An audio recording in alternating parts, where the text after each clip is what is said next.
O Senhor esteja convosco. Proclamação do Evangelho de Jesus Cristo segundo João.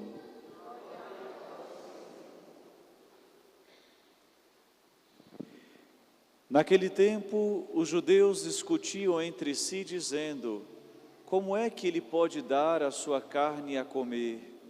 Então Jesus disse: em verdade vos digo, se não comerdes a carne do Filho do Homem e não beberdes o seu sangue, não tereis a vida em vós.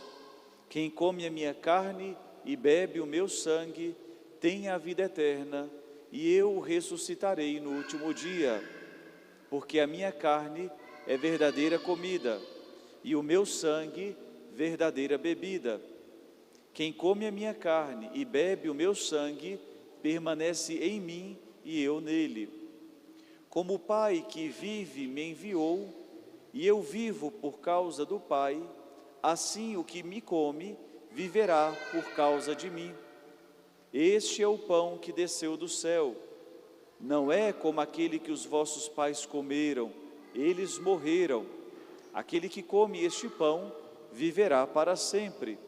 Assim falou Jesus, ensinando na sinagoga em Cafarnaum. Palavra da salvação.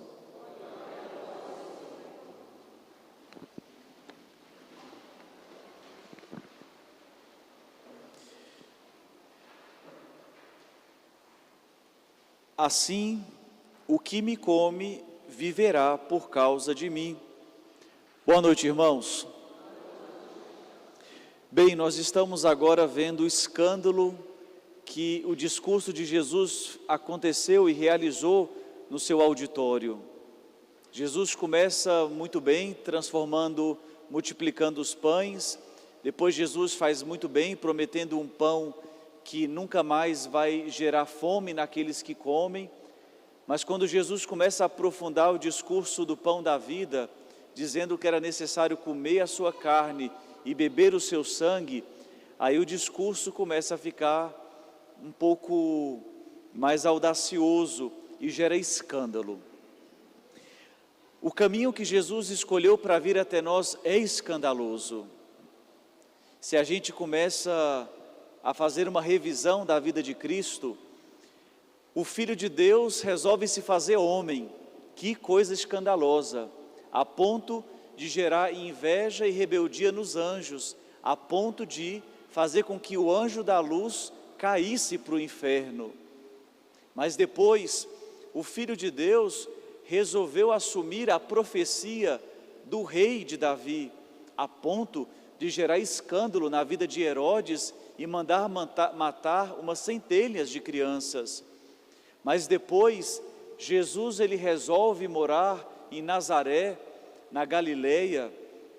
Depois ele resolve assumir um grupo de apóstolos, discípulos, gerando escândalo nos chefes dos sacerdotes e nos chefes da sinagoga, a ponto de mandá-lo entregar ao tribunal e à morte. Mas depois, se isso não bastasse, o Filho de Deus foi até a mansão dos mortos buscar os justos, gerando assim inveja naqueles que não tinham mais a salvação. Realmente o caminho que Jesus faz é um caminho escandaloso, e a Eucaristia não poderia ser diferente.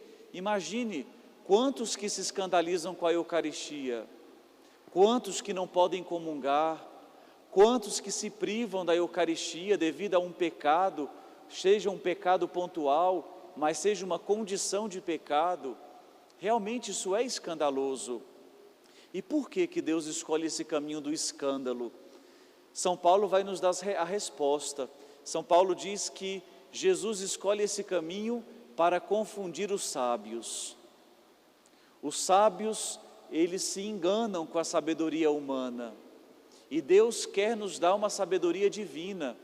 E é por isso que os homens deste mundo nunca poderão entender que o Rei do mundo, que o Rei do universo, aquele que o cosmo não contém, resolveu permanecer em um pedaço de pão e em um pouco de vinho. E a sabedoria humana nunca irá entender isto. Os corações orgulhosos nunca entenderão isto. E é por isso que Deus escolhe o caminho do escândalo, para dar uma chance aos orgulhosos de se converterem.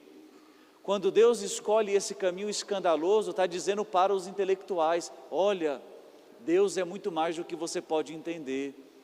O caminho que você faria, a justiça que você escolheria, a ciência que você gostaria de ter, não é esse o caminho de Deus. Deus escolhe o escândalo. Mas depois, irmãos, é interessante esse caminho que Deus nos dá, porque é um caminho que nós precisamos levantar a nossa bandeira. Realmente, imagine a Eucaristia, como também nós não nos escandalizamos. Às vezes nós que comungamos todos os dias, de vez em quando vem no nosso coração e na nossa mente, como isso é possível? Realmente Deus também nos escandaliza. Talvez nós gostaríamos que Deus aparecesse em luz diante de nós, talvez nós gostaríamos de ver o céu rasgado. E o que Deus faz? Um simples pão e um simples vinho, Ele dá toda a vida dele por nós. É quase uma transfusão de sangue, um transplante de corpo. É isso que acontece na Eucaristia. É aonde a nossa deficiência agora ganha uma vida que nos dá um remédio de eternidade. Irmãos, realmente, como a Eucaristia é um escândalo. Por isso, escandalizai-vos nesta noite, porque Deus quer curar a sua ignorância.